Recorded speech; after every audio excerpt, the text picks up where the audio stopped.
علیکم ناظرین، قرآن مجید میں عاد کا ذکر 9 صورتوں میں ہوا ہے، یعنی اعراف، ہود، مومنون، شعراء،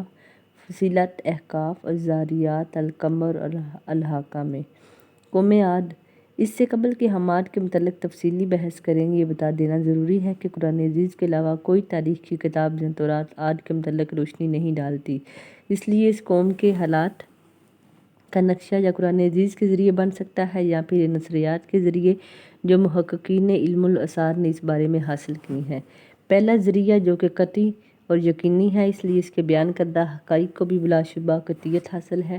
اور دوسرا ذریعہ تخمینی ہے اس لیے یا قیاسی ہے، اس لیے اس کو ایک فرضی کہانی کا نام دیا گیا ہے۔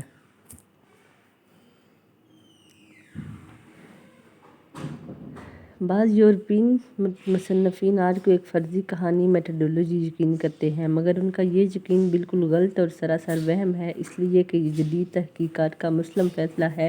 کہ عرب کے قدیم باشندے کثرت افراد اور قبائل کے اعتبار سے ایک باعظمت اور ستوت جماعت کی حیثیت میں تھے، جو اسے عرب سے نکل کر شام، مصر اور بابل کی طرف بڑھے اور وہاں زبردست حکومتوں کی بنیادیں قائم کی۔ اب فرق صرف اس قدر ہے کہ ان عرب باشندوں کو باجدہ یا عرب آربا اور مستشرقین یورپ سامیہ کا نام رکھتے ہیں، پس اصطلاحات اور تعبیرات کے فرق سے حقیقت واقعہ میں کوئی تبدیلی نہیں ہے۔ اہل جغرافیہ کا قول ہے لفظ عرب دراصل اربا سے تھا، جس کے معنی صحرا اور بادیہ کے ہیں۔ خود ادبی زبان میں اعراب اہل بادیہ کو کہتے ہیں اور رابا کے معنی بدولت کے آتے ہیں۔ عاد کا زمانہ۔ عاد کا زمانہ تقریباً 2000 قبل حضرت مسیح علیہ السلام مانا جاتا ہے، اور قرآن عزیز میں عاد کو من بعد قوم نوح کہہ کر قوم نوح کے خلفاء میں سے شمار کیا جاتا ہے۔ اس سے بھی یہی ثابت ہوتا ہے کہ شام کی دوبارہ آبادی کے بعد سامیہ کی ترقی جو ہے وہ جاری رہی، اور عاد کا مسکن مرکزی مقام ارض احقاف ہے۔ یہ حضرات موت کے شمال میں اس طرح واقع ہیں کہ ان کے شرق میں عمان ہے، شمال میں ربع الخالی، مگر آج یہاں ریت کے ٹیلوں کے علاوہ کچھ بھی نہیں ہے۔ بعض مورخین کہتے ہیں کہ ان کی آبادی عرب کے سب سے بہترین حصہ حضر موت اور یمن میں خلیج فارس کے سواحل سے حدود عراق تک وسیع تھی، اور یمن ان کا دارالحکومت تھا۔ عاد کا مذہب۔ عادیت پرست تھے اور اپنے بیشتر قوم نوح کے صنم پرستی اور صنم تراشی میں ماہر تھے۔ تاریخ قدیم کے بعض ماہرین کہتے ہیں کہ ان کے معبودان باطل بھی قوم نوح کی طرح ود، سوا، یغوث، یعوق اور نصر ہی تھے، اور حضرت عبداللہ بن عباس رضی اللہ تعالیٰ عنہ سے روایت ہے کہ اس میں ہے کہ ان کے ایک صنم کا نام سمود اور ایک کا نام ہتار تھا۔ حضرت ہود علیہ السلام اپنی مملکت کی سطوت و جبروت، جسمانی قوت اور سہولت کے غرور میں ایسے چمکے کہ انہوں نے خدائے واحد کو بالکل بھلا دیا، اور اپنے ہاتھوں کے بتائے ہوئے بتوں کو اپنا معبود مان کر ہر قسم کے شیطانی اعمال بے خوف اور خطر کرنے لگے۔ تب اللہ تعالیٰ نے انہی میں سے ایک پیغمبر حضرت ہود علیہ السلام کو مبعوث فرمایا۔ حضرت ہود علیہ السلام کی سب سے زیادہ معزز شاخ خلود کے ایک فرد تھے، سرخ و سفید رنگ اور وجیح تھے، ان کی داڑھی بڑی تھی۔ انہوں نے اپنی قوم کو اللہ تعالیٰ کی توحید اور اس کی عبادت کی طرف دعوت دی اور لوگوں پر ظلم و جور کرنے سے منع فرمایا، مگر عاد نے ایک نہ مانی اور ان کو سختی کے ساتھ جھٹلایا اور غرور اور تکبر کے ساتھ کہنے لگے، من اشد منا قوۃ، آج دنیا میں ہم سے زیادہ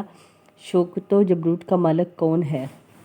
مگر حضرت ہود علیہ السلام مسلسل اسلام کی تبلیغ میں رہتے، وہ اپنے قوم کو عذاب الہی سے ڈراتے اور غرور اور سرکشی کے نتائج بتا کر قوم نوح کے واقعات یاد دلاتے اور کبھی ارشاد فرماتے،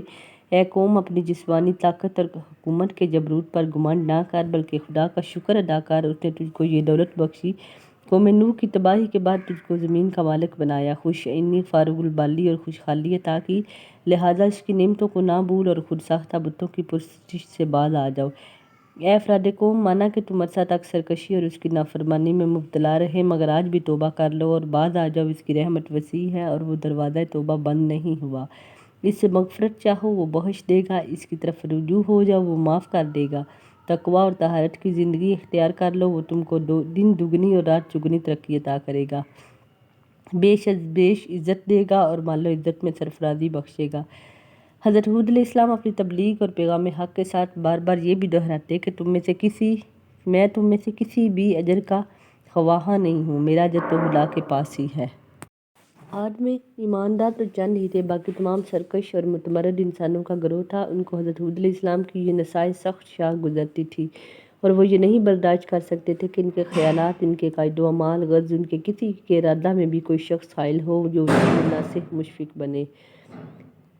ان کی معصومانہ حقانیتوں اور صداقتوں کے تمام یقینی دلائل اور براہین کو جھٹلا کر انہوں نے حضرت ہود علیہ السلام سے کہا، قالوا یا ہود ما جئتنا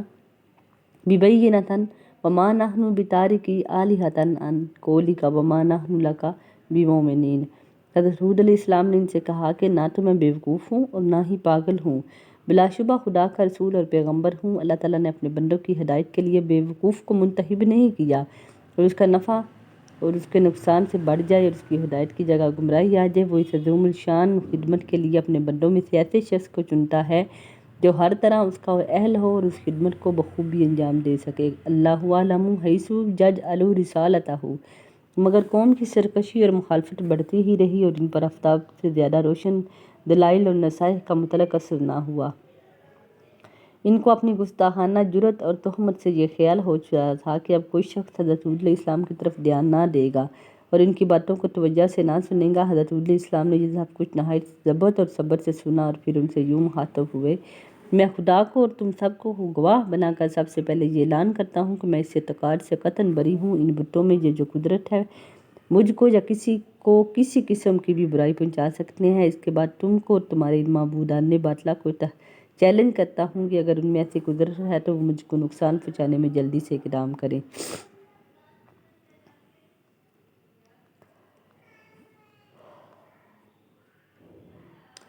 حضرت ہود علیہ السلام قومیات پر عذاب۔ اللہ تعالیٰ کے پیغام لانے والوں کو جھٹلایا۔ جب ان کے بھائی ہود نے ان کو کہا، کیا تم کو نہیں ڈر کہ میں تمہارے پاس پیغام لانے والا معتبر ہوں، سو ڈرو اللہ تعالیٰ سے اور میرا کہا مانو، اور نہیں مانگتا میں تم سے اس پر کچھ بدلہ، اور جب ہاتھ ڈالتے ہو تو ظلم کا پنجہ ہی مارتے ہو، سو ڈرو اللہ سے اور میرا کہا مانو، اور ڈرو اس سے جس نے تم کو پہنچائی وہ چیزیں جو تم جانتے ہو، اور تم کو چھپائے بیٹے باغ اور چشمے دیے، اور میں ڈرتا ہوں کہ تم پر ایک بہت بڑے دن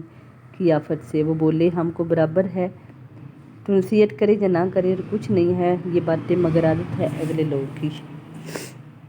سو وہ آتے تھے تو وہ غرور کرنے لگے ملک میں ناحق، اور کہنے لگے کون ہے ہم سے زیادہ قوت میں۔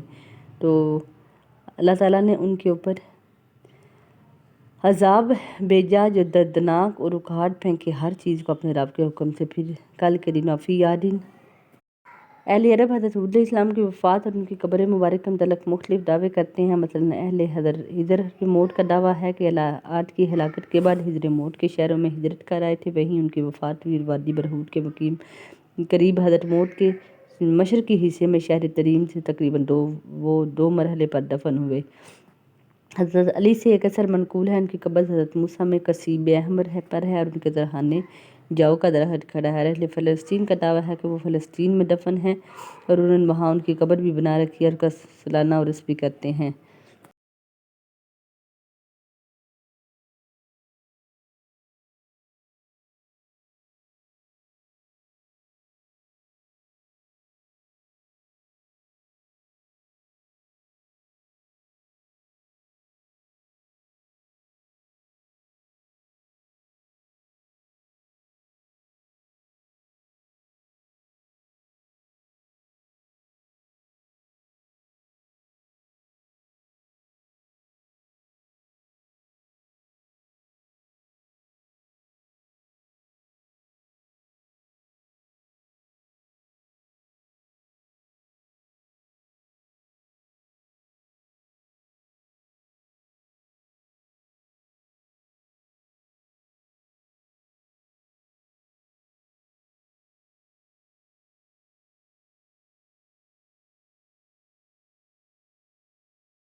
علیکم ناظرین، قرآن مجید میں عاد کا ذکر 9 صورتوں میں ہوا ہے، یعنی اعراف، ہود، مومنون، شعراء،